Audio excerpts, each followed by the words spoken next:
প্রতিবেশী রাষ্ট্র তিনটা টিমে কাজ করে। এ বিষয়ে আমি দেখছি দেশি বিদেশি অনেক সাংবাদিকরা এ বিষয়ে প্রতিবেদন দিয়েছেন।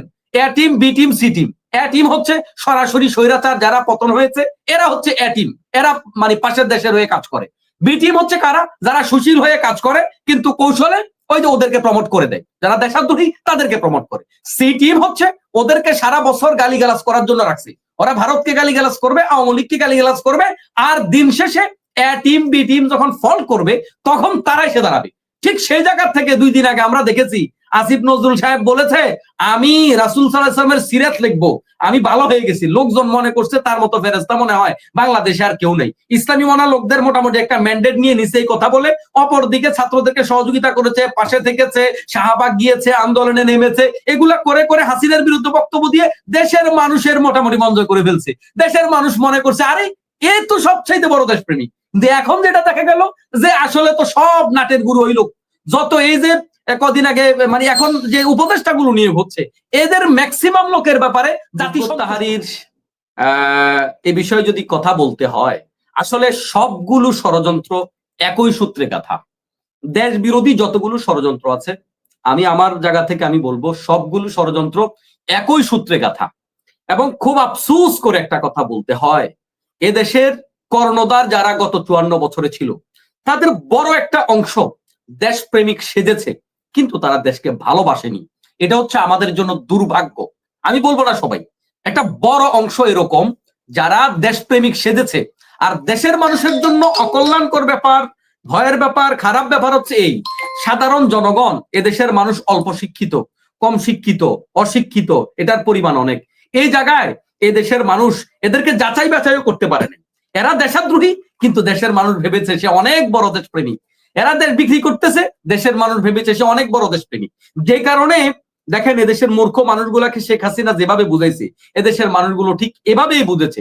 এখনো পর্যন্ত এত খুনের পরে বাংলাদেশের লাখো লাখো কোটি কোটি আওয়ামী লীগের লোকেরা তারা এখনো সরি বলতে নারাজ।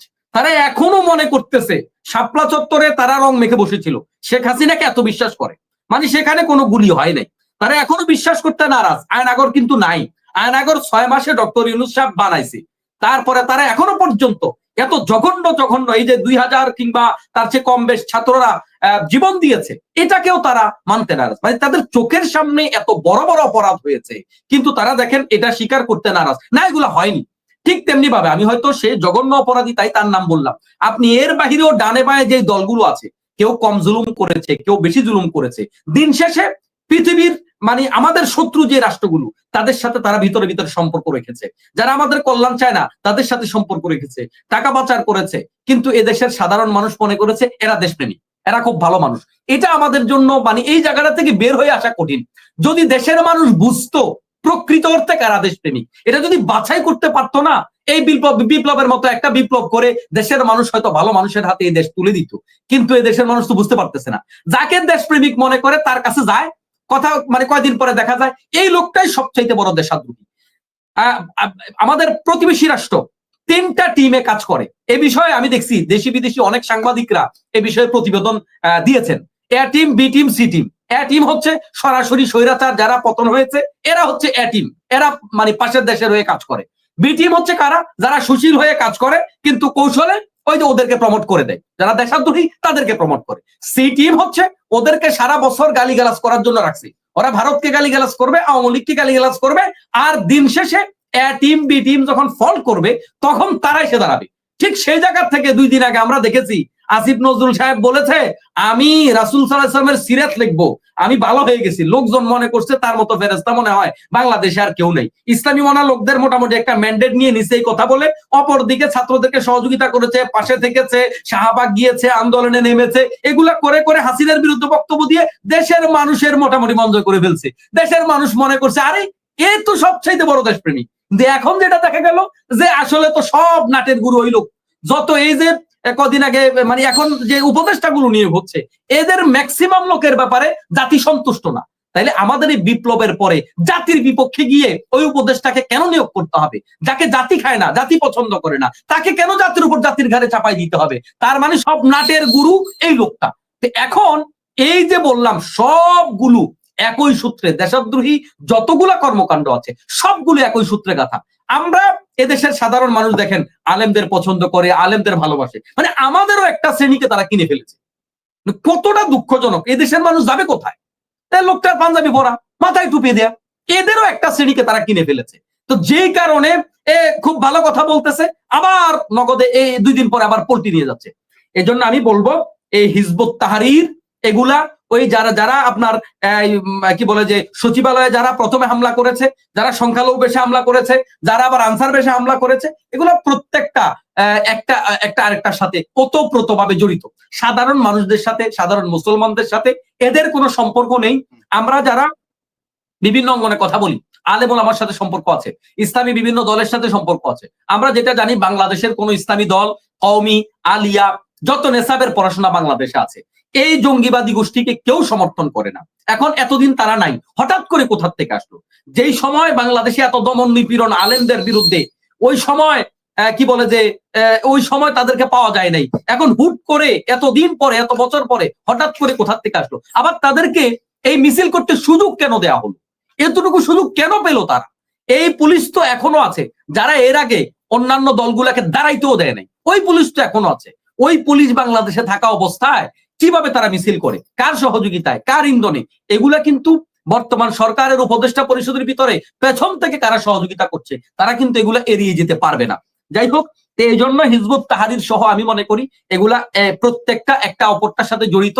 এগুলাকে যদি সরকার শক্ত হস্তে দমন না করে, তাহলে আমাদের দেশের জন্য আসলে দেশ ক্ষতির দিকে যাবে। বহির্বিশ্বে আমাদের যে ইমেজ তৈরি হয়েছে, বিশেষ করে ডক্টর ইউনূস সাহেব দেশের দায়িত্ব নেওয়ার পরে গোটা পৃথিবীতে তাকে যেভাবে গ্রহণ করেছে, তার মাধ্যমে বাংলাদেশকে যেভাবে গ্রহণ করেছে, তিনি যেভাবে বিভিন্ন দেশের সহযোগিতা নিচ্ছেন, বিভিন্ন দেশকে কাছে টানছেন, এবং বাংলাদেশকে যারা ব্যবসায়িক লেনদেন থেকে শুরু করে সার্বিক ব্যাপারে, কূটনৈতিক সম্পর্ক স্থাপনের ব্যাপারে সে যে সম্পর্ক, সেই যে নজিরবিহীন যেই সম্পর্ক তিনি তৈরি করতে পেরেছেন, এগুলাকে যেন নষ্ট করে দেয়া যায়, বাংলাদেশের ব্যাপারে যেন বহির্বিশ্ব খারাপ মন্তব্য করে, সেজন্যই মূলত এই মুহূর্তে তাদেরকে নিয়ে আসা হয়েছে বলে আমি মনে করছি। তো এই জন্য সরকার যদি শক্ত পদক্ষেপ নেয়, আমার বিশ্বাস এগুলা ব্যাপারই না। কারণ লক্ষ লক্ষ লোক নিয়ে নেমেছে 28 অক্টোবর বিএনপি, জামাত ইসলাম। ওই সমাবেশ, বিএনপির সমাবেশে যখন একটা ফাঁকা আওয়াজ করলো, ওই সমাবেশের পাশে আমি ছিলাম, আমি তখন সেখানে ছিলাম, উপস্থিত ছিলাম। এক ফাঁকা আওয়াজে 5-7 লক্ষ লোক পালিয়ে গেছে। তো সেই জায়গায় এরকম 2-4টা লোকের সাহায্য করা, এটা কোনো ব্যাপার না।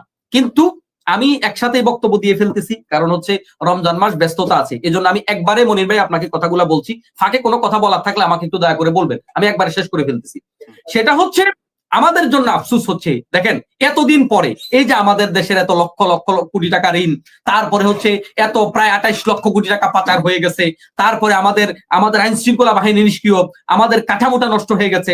এই জায়গা থেকে আমরা যদি দেশের মৌলিক কিছু সংস্কার করে, আমরা যারা অপরাধী ছিল, যারা খুনি ছিল, আয়নাগর যারা বানিয়েছে, আমরা যদি তাদেরকে একটা বিচারের আওতায় এনে, তারপরে আমাদের দুর্নীতি দমন কমিশনটাকে আরো শক্ত করে, যেন ভবিষ্যতে এখান থেকে কোনো স্বৈরাচার তৈরি না হয়, এরকম একটা কাঠামো তৈরি করে আমরা যদি একটা নির্বাচন এখানে করতে পারতাম, আওয়ামী লীগ আসুক, বিএনপি কি বলে যে বিএনপি আসুক, জামাত আসুক, জাতীয় পার্টি যেই আসুক, নতুন কোনো দল আসুক, কিন্তু এরকম একটা কাঠামো তৈরি করে, এবং ডক্টর ইউনূস সাহেব যে পদক্ষেপগুলো নিয়েছে, বহির্বিশ্বের সাথে সম্পর্কটা নতুন করে, ব্যবসায়িক সম্পর্ক, কূটনৈতিক সম্পর্কটা তৈরি করে দেশটা একটা অনন্য জায়গায় নিয়ে যাওয়ার মতো সুযোগ আমাদের ছিল। কিন্তু দুঃখজনক হলেও সত্য, এখন ডক্টর ইউনূস সাহেব এগুলার বিচার কি করতে পারবেন?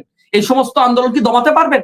এটা দমানো কিছুটা কঠিন। তার কারণ হচ্ছে এই, উনার তো ব্যক্তিগতভাবে কোনো দল নাই। উনি সেখানে পাওয়ারফুল তখন হবে যখন জামাত ইসলাম তাকে সাপোর্ট দিবে, বিএনপি তাকে সাপোর্ট দিবে, ছাত্ররা সাপোর্ট দিবে, মোটা দাগে 3টা জায়গা থেকে, চরমনায় তাকে সাপোর্ট দিবে, মোটা দাগে 3-4টা জায়গা থেকে যদি তিনি সমর্থন পান, তাহলে তার কোমর মজবুত হবে। তখন তিনি অনেক শক্ত শক্ত সিদ্ধান্ত নিতে পারবেন। কারণ তার ডানে বায়ে অনেক বড় বড় অস্ত্র বসে আছে, বড় বড় শত্রু বসে আছে, সেনা প্রধান বসে আছে, চুপ্পু এখনো বসে আছে। এদেরকে রেখে আমার মনে হচ্ছে ডক্টর ইউনূস সাহেব ইচ্ছা করলেও সকল ব্যাপারে সিদ্ধান্ত নিতে পারবেন না।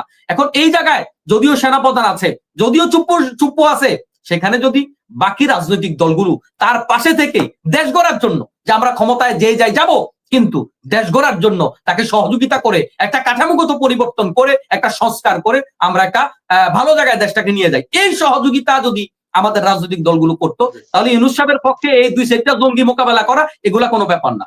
কিন্তু আমরা দেখতে পাচ্ছি এই সহযোগিতাটা রাজনৈতিক দলগুলো মোটামুটি করতে নারাজ। এরা নির্বাচনের জন্য পাগল হয়ে গেছে, এরা কি বলে যে ওনাকে সহযোগিতা করছে না, এরা ওনার সমালোচনা করছে। তা আমার খুব ভয় হয় যে ওনার মতো মানুষ, সম্মানী মানুষ, তো হঠাৎ করে কি বলে কিনা যে আমি চেয়ার ছেলে চলে গেলাম, তোমরাটা নিয়ে তোমরা থাকো, এরকমই কবে বলে বসে কিনা আমি সেটা ভাবতেছি। তাহলে আমাদের অবস্থা আরো খারাপ হয়ে যাবে। তো আমি আবেদন রাখবো দেশবাসীর কাছে, বিশেষ করে রাজনৈতিক দলগুলোর কাছে, আপনারাই দেশ চালাবেন, আপনারাই তো চালাবেন, আপনারা ছাড়া কে চালাবে? কিন্তু আপনারা দেশের এই কাঠামোগত পরিবর্তন, বহির্বিশ্বের যে শক্তিগুলো আছে, আমাদের যে শত্রুগুলো আছে, তারা যেন মাথাচাড়া দিতে না পারে, এই ব্যাপারে আপনারা একটু বর্তমান সরকারকে সহযোগিতা করুন, সমালোচনা করুন, পরামর্শ দিন, পাশে থাকুন। তাহলে আমাদের দেশের শত্রুরা আমাদের দেশের উপর আঙ্গুল তুলতে পারবে না। তো মনির ভাইকে ধন্যবাদ জানাচ্ছি, সবাইকে শুভেচ্ছা জানিয়ে আমি আমার কথা শেষ করছি। আসসালামু আলাইকুম ওয়া রাহমাতুল্লাহ। ধন্যবাদ।